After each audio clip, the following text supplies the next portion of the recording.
ওবায়দুল কাদের দেশে আছেন দাবি করেছেন সাংবাদিক ইলিয়াস হোসেন। পালাবো না, কোথায় পালাবো, এমন মন্তব্য করেছিলেন আওয়ামী লীগের সাধারণ সম্পাদক ওবায়দুল কাদের। কিন্তু সরকার পতনের পর থেকে তিনি হঠাৎ উধাও হয়ে যায়। কেউ কেউ বলেছেন তিনি 5ই আগস্ট যশোর সীমান্ত দিয়ে ভারতে চলে গেছেন। আবার কেউ দাবি করেছেন তিনি সংযুক্ত আরব আমিরাতে অবস্থান করেছেন। আবার কিছু সূত্রে বলেছেন তিনি গণ অভ্যন্তরের পর 3 মাস পর 5 দিন দেশে ছিলেন। নানা গুঞ্জনের মাঝে এবার প্রবাসী সাংবাদিক ইলিয়াস হোসেন প্রকাশ করলেন চঞ্চলের তথ্য, যা বদলে দিতে পারে পুরো পরিস্থিতি। সোমবার সকালে নিজ ভেরিফাই ফেসবুক পোস্টে ইলিয়াস হোসেন দাবি করেন তিনি ওবায়দুল কাদের দেশে থাকার খবর জেনেছেন।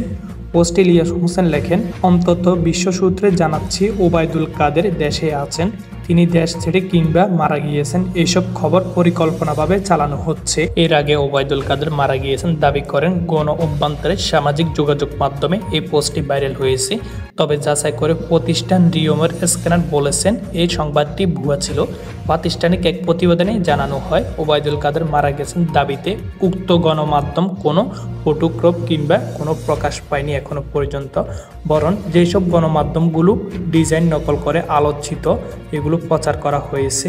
এই বিষয় অনুসন্ধানে আলোচিত উল্লেখিত দাবিগুলো সত্যতা যাচাইয়ের প্রসঙ্গ একাধিক ওয়ার্ড সার্চ করে গণমাধ্যমে কিংবা সংশ্লিষ্ট অন্য কোনো নির্ভরযোগ্য সূত্রে উক্ত দাবিগুলো সত্যতা পাওয়া যায়নি।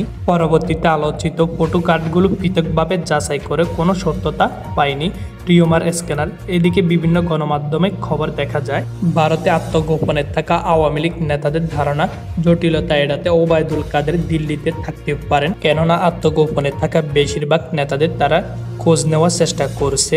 তারা কলকাতায় অবস্থান করছে।